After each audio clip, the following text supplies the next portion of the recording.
Hello friends, स्वागत है साथियों आप सभी का समाधान स्टडी परिवार में। साथियों, यहाँ हम नीट पीएनएसटी और ऑल कॉम्पिटिटिव एग्ज़ाम के लिए साइंस का सेशन करने वाले हैं। इस साइंस के सेशन में आप पढ़ेंगे बायोलॉजी के क्वेश्चन जो कि आपके एग्ज़ाम के लिए इम्पॉर्टेंट होंगे।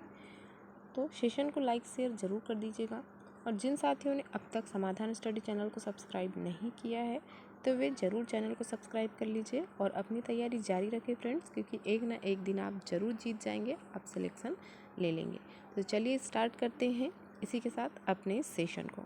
देखिए, पहला क्वेश्चन यहाँ दिया गया है, कॉर्टिसोल इससे स्त्रावित होता है। कॉर्टिसोल जो है इससे स्त्रावित होता है, पूछा गया है कौन सी ग्रंथि है? Pancreas, thyroid, adrenal, thymus. Cortisol जो है वह किससे स्त्रावित हो रहा है, यहाँ पूछा गया है। राइट ऑप्शन जो है यहाँ पर right answer adrenal, option C इसका करेक्ट आंसर होगा कि एड्रिनल ग्रंथि से कॉर्टिसोल जो है स्त्रावित होता है। तो ऑप्शन सी इसका राइट आंसर होगा। अगला क्वेश्चन,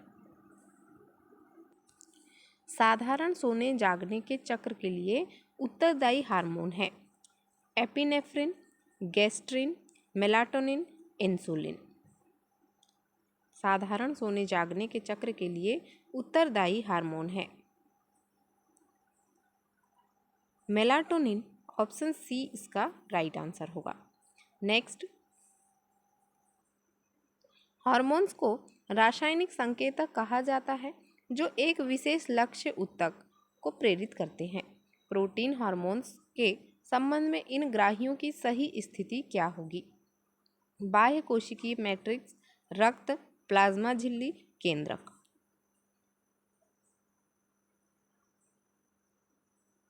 प्लाज्मा झिल्ली, प्लाज्मा मेम्ब्रेन, ऑप्शन सी इसका राइट आंसर होगा। नेक्स्ट, निम्न में से कौन शरीर में कैल्शियम संतुलन में किसी भी प्रकार से भाग नहीं लेता है? कौन एक जो है कैल्शियम संतुलन में शरीर में भाग नहीं ले रहा है? Vitamin D, parathyroid hormone, thyrocalcitonin, thymosin.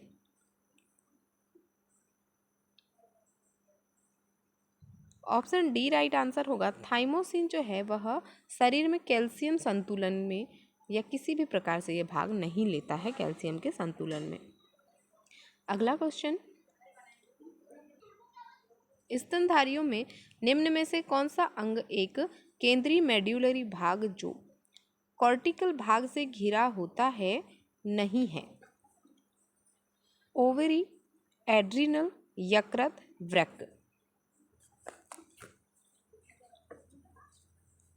Liver, यकृत, ऑप्शन सी इसका करेक्ट आंसर होगा। नेक्स्ट, निम्न में से कौन सी परिस्थिति थायराइड हार्मोन की कमी से संबंधित नहीं है? तो थायराइड हार्मोन की कमी जो है इससे संबंधित नहीं है, पूछा गया है। तो ऑप्शन देखेंगे, cretinism, goitre, myxoedema, exophthalmia. Option D इसका राइट आंसर होगा। एक्सोपैथेलमिया जो है थायराइड हार्मोन की कमी से संबंधित नहीं होता है। ऑप्शन डी इसका करेक्ट आंसर है। नेक्स्ट क्वेश्चन, क्लोन शब्द उन संततियों के ऊपर लागू नहीं होता है जो लैंगिक प्रजनन से बनती है, क्योंकि संतति में जनक डीएनए की समरूप प्रति नहीं होती है। केवल एक जनक के डीएनए का प्रतिकृतिकरण होता है और वह संतति में आता है। संततियां अलग अलग समय पर बनती हैं। जनक और संतति का डीएनए पूर्णतः भिन्न होता है। क्लोन शब्द जो है उन संततियों के ऊपर लागू नहीं होता है, पूछा गया, जो कि लैंगिक प्रजनन से बनती है। तो इसका राइट आंसर होगा, संतति में जनक डीएनए की समरूप प्रति नहीं होती है, ऑप्शन ए। नेक्स्ट, निम्न में से किनमें अलैंगिक प्रजनन की द्विखंडन विधि सामान्य है? कुछ यूकैरियोट्स, सभी यूकैरियोट्स, कुछ प्रोकैरियोट्स, सभी प्रोकैरियोट्स। अलैंगिक प्रजनन की द्विखंडन विधि सामान्य है। 1 व 2, 2 व 3, 1 व 3, 3 व 4। ऑप्शन सी राइट आंसर होगा। 1 व 3 कुछ यूकैरियोट और कुछ प्रोकैरियोट। फर्स्ट एंड थर्ड इसका राइट आंसर होगा। अलैंगिक प्रजनन की द्विखंडन विधि सामान्य है किनमें? तो कुछ यूकेरियोट और कुछ प्रोकैरियोट्स में। ऑप्शन सी इसका करेक्ट आंसर होगा। अगला क्वेश्चन, कुछ बहुकोशिकीय तंतुई एल्गा लैंगिक जीवन चक्र के एक प्रकार को दर्शाता है जिसमें अर्धसूत्री विभाजन युग्मनज बनने के बाद होता है। इस एल्गा के वयस्क तंतु में होंगे अगुणित कायिक कोशिकाएं और द्विगुणित युग्मकधानी, द्विगुणित कायिक कोशिकाएं और द्विगुणित युग्मकधानी, द्विगुणित कायिक कोशिकाएं और अगुणित युग्मकधानी, अगुणित कायिक कोशिकाएं और अगुणित युग्मकधानी। ऑप्शन डी राइट आंसर होगा। अगुणित कायिक कोशिकाएं और अगुणित युग्मकधानी। नेक्स्ट, किसी धान के पौधे के नर गैमिट के केंद्रक में 12 क्रोमोसोम्स हैं। मादा गैमिट, जाइगोट एवं बीजांकुर की कोशिकाओं में गुणसूत्रों की संख्या क्रमशः होगी 12, 24, 12, 24, 12, 12, 12, 24, 24, 24, 12, 24। राइट आंसर होगा option C 12, 24, 24।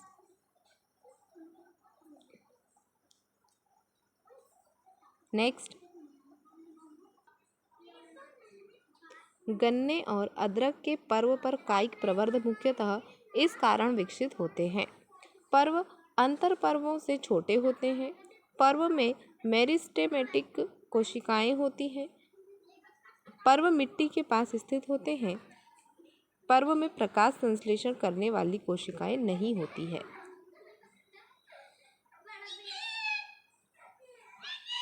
Option B right answer होगा। पर्व में मेरिस्टेमेटिक कोशिकाएं होती है। नेक्स्ट,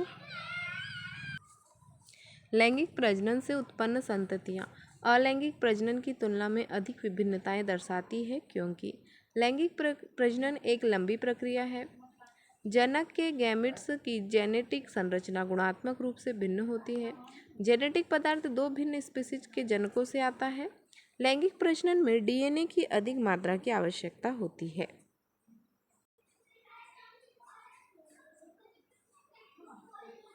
जो लैंगिक प्रजनन की संततियां हैं वह अलैंगिक प्रजनन से विभिन्नताएं दर्शाती है। ऐसा क्यों होता है? क्योंकि जनक के गैमेट्स की जेनेटिक संरचना गुणात्मक रूप से भिन्न होती है। ऑप्शन बी में इसका राइट आंसर होगा। नेक्स्ट,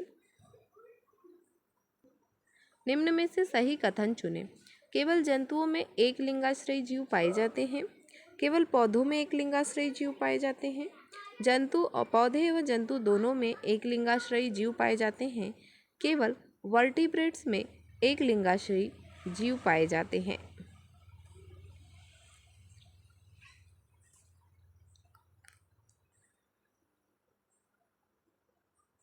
पौधों व जंतुओं दोनों में एक लिंगाश्रयी जीव पाए जाते हैं। ऑप्शन सी इसका राइट आंसर होगा।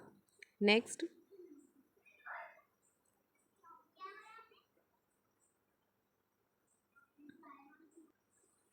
प्रजनन कई प्रकार के होते हैं।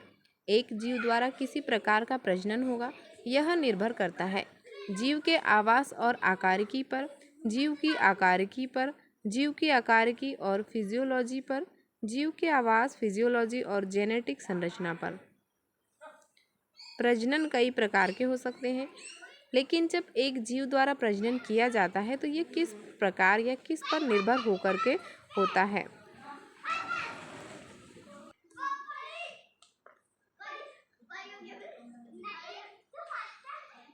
ऑप्शन डी राइट आंसर होगा। जीव के आवास, फिजियोलॉजी और जेनेटिक संरचना पर। नेक्स्ट, मक्का के एक पौधे के प्ररोध शीर्ष की कोशिकाओं में क्रोमोसोम्स की संख्या 20 है। इस पौधे की माइक्रोस्पोर मात्र कोशिकाओं में क्रोमोसोम्स की संख्या होगी 20, 10, 40, 15। ऑप्शन ए राइट आंसर होगा। 20 क्रोमोसोम्स की संख्या है तो मात्र क्रोमोसोम्स में जो है क्रोमोसोम्स की संख्या भी 20 ही होगी। ऑप्शन ए राइट आंसर होगा। नेक्स्ट, निम्न में से कौन सी घटना पुष्पीय पौधों की एक निषेचन पश्च घटना है? परागकण का स्थानांतरण, भ्रूण परिवर्धन, पुष्प का बनना, परागकणों का बनना। घटना जो है पुष्पी पौधों की एक निषेचन पश्च घटना है, पूछा गया है। एम्ब्रॉय डेवलपमेंट, भ्रूण परिवर्धन, ऑप्शन बी इसका राइट आंसर होगा। नेक्स्ट, भ्रूणकोश बीजांड के लिए वैसे ही हैं जैसे परागकोश के लिए हैं। पुंकेसर, तंतु, परागकण, पुमंग।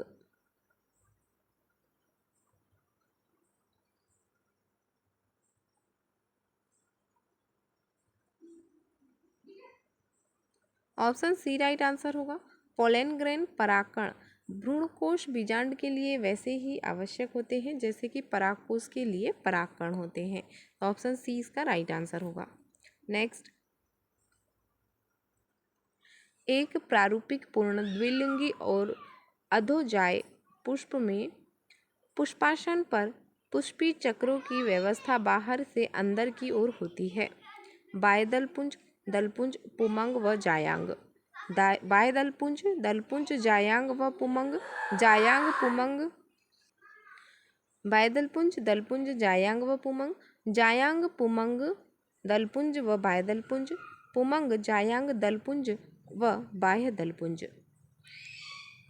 एक प्रारूपिक पूर्ण द्विलिंगी और अधोजाय पुष्प में पुष्पासन पर पुष्पी चक्रों की व्यवस्था बाहर से अंदर की ओर जो है क्रम उसका होगा बाह्य दलपुंज, दलपुंज, पुमंग व जायांग। तो ऑप्शन ए इसका राइट आंसर होगा। नेक्स्ट, किसी परागकोश में लघु बीजाणुधानी की सबसे बाहर और सबसे अंदर की परतें क्रमशः होती है। अंतःस्तर पर टेपिटम, बाह्य त्वचा व अंतस्त्वचा, बाह्य त्वचा व मध्य स्तर, बाह्य त्वचा व टेपिटम।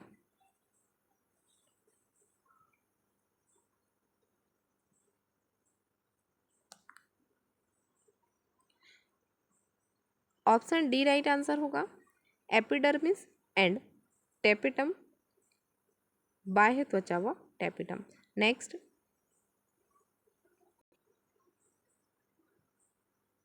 एक बीजपत्री, एक द्विबीजपत्री पौधा पुष्पों को जन्म देता है परंतु फलों व बीजों को कभी नहीं उत्पन्न करता। उपरोक्त स्थिति के लिए सबसे अधिक संभावित कारण क्या है? द्विबीजपत्री पौधा है, पुष्प को जन्म दे रहा है परंतु फल व बीज को कभी भी उत्पन्न नहीं करता है। तो ऐसे में क्या संभावित कारण हो सकता है? पौधा एक लिंगाश्रयी होता है और इसमें पिस्टलेट पुष्प होते हैं। पौधा एक लिंगाश्रयी होता है और इसमें पिस्टिलेट व स्टेमिनेट पुष्प दोनों होते हैं। पौधा जो है उभय लिंगाश्रयी होता है। पादप एक लिंगाश्रयी होता है और इसमें केवल स्टेमिनेट पुष्प होते हैं।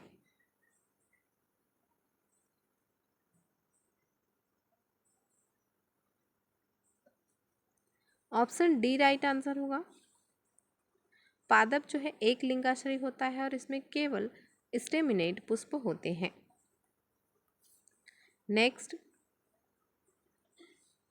लघु बीजाणु जनन के दौरान इसमें अर्धसूत्री विभाजन होता है। अंतःस्तर, लघु बीजाणु मात्र कोशिकाएं, लघु बीजाणु चतुष्क परागकण।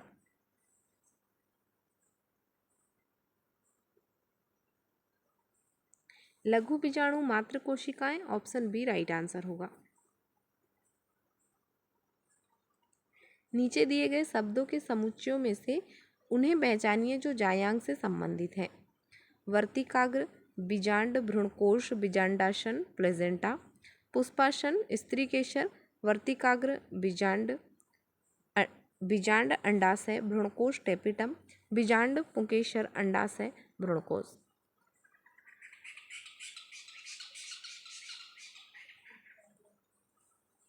वर्तिकाग्र, बीजांड, भ्रूणकोश, बीजांडासन या प्लेजेंटा। ऑप्शन ए इसका राइट आंसर होगा। सबसे अंदर के भाग से प्रारंभ करते हुए एक बीजांड के भागों का सही क्रम है। अंड, बीजांडकाय, भ्रूणकोश, अध्यावरण। अंड, भ्रूणकोश, बीजांडकाय, अध्यावरण। भ्रूणकोश, बीजांडकाय, अध्यावरण, अंड। अंड अध्यावरण भ्रूणकोश बीजांडकाय।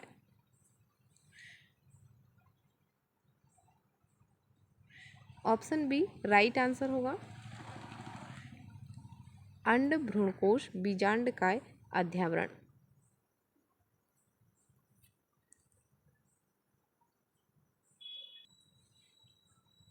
एक चेस्मोगैमस पुष्प में ऑटोगेमी हो सकती है यदि पराग बीजांड की परिपक्वता के पहले परिपक्व होते हैं, बीजांड पराग की परिपक्वता के पहले परिपक्व होते हैं, पराग और बीजांड दोनों एक साथ परिपक्व होते हैं, परागकोश व वर्तिका दोनों समान लंबाइयों के होते हैं।